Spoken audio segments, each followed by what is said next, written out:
बिस्मिल्लाहिर्रहमानिर्रहीम अस्सलाम वालेकुम। प्यारे दोस्तों, जो मेडिसिन आपके साथ मैं डिस्कस करने जा रहा हूँ वो एक जेल है जो कि टॉपिकली हम यूज़ कर सकते हैं। टॉपिकल से मुराद वो चीज़ होती है जिसे हम ओरली यानी कि मुंह के ज़रिए या आप इंजेक्शन की फॉर्म में नहीं लेते बल्कि स्किन के ऊपर उसे यूज़ करते हैं, उसे हम टॉपिकल का नाम देते हैं।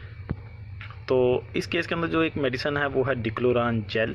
आपको बताता चलूँ कि जेल जो ये दर्द के लिए वैसे इस्तेमाल करते हैं, डिक्लोरान की गोली जो कि खाई जाती है 50 mg 100 mg की डोज में आती है, तो वो उसका ओरल यूज़ है। तो ये जब डिक्लोरान जेल है तो वही फार्मूला होता है लेकिन टॉपिकल फॉर्म के अंदर, जिस तरह इसके ऊपर भी लिखा for external use only, topical form में जेल आती है। तो इसके यूजेस की अगर बात की जाए तो ये ज़्यादातर जो इस्तेमाल की जाती है जोड़ों की दर्द के लिए, पट्ठों का अगर खिंचाव है उसके लिए इस्तेमाल होती है, या अगर किसी किस्म की आपको एक एम्बिगुअस सी दर्द है उसके लिए भी आप इसको इस्तेमाल कर सकते हैं।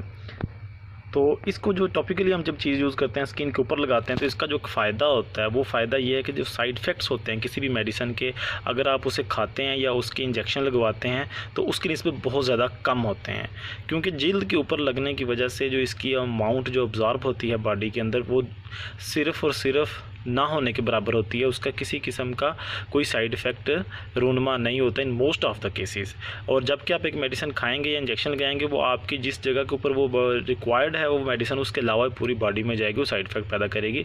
जबकि स्किन के ऊपर लगाने का ये फ़ायदा होता है, अगर आपके किसी घुटने पर दर्द है, आपने ये मेडिसिन वहाँ लगाई है तो इसकी मैक्सिमम डोज उस घुटने के इर्द गिर्द रहेगी और बाकी बॉडी आपकी इस मेडिसिन से महफूज रहेगी। और लिहाजा इस वजह से आपके जो मेडिसिन की वजह से जो बॉडी में साइड इफ़ेक्ट पैदा होने थे वो ना होने के बराबर पैदा होंगे। तो ये टॉपिकल का फ़ायदा है। तो इस मेडिसिन को आप वैसे डिक्लोरान है, इसके इतने ज़्यादा साइड इफ़ेक्ट्स नहीं होते। जो इसके मेन साइड इफ़ेक्ट होते हैं वो नेफ्रोटॉक्सिटी यानी गुर्दों के ऊपर काम ख़राब करता है, और इसके अलावा स्टोमिक अल्सर जो मैदे के अंदर जो ज़ख़म है उसको भी पैदा करने का बायस बनता है। लेकिन चूँकि टॉपिकल एक्सटर्नल यूज़ है तो लिहाजा इस मेडिसिन को इस्तेमाल करते वक्त ये दोनों चीज़ें आपने जहन में बिल्कुल भी नहीं रखनी, और लिहाजा किसी किस्म की साइड इफ़ेक्ट की परेशानी की ज़रूरत नहीं है। अच्छा, बात करें अगर आपके दिन में कितनी दफ़ा इस्तेमाल करनी है, तो मैंने आपको बताया कि जितने भी पेन किलर होते हैं वो SOS यूज़ के लिए होते हैं। इट्स मीन कि जब आपको दर्द हो आप उसको अप्लाई कर सकते हैं, आपने इसका लेप देना है, हल्का सा ज़्यादा इसको मालिश नहीं करनी।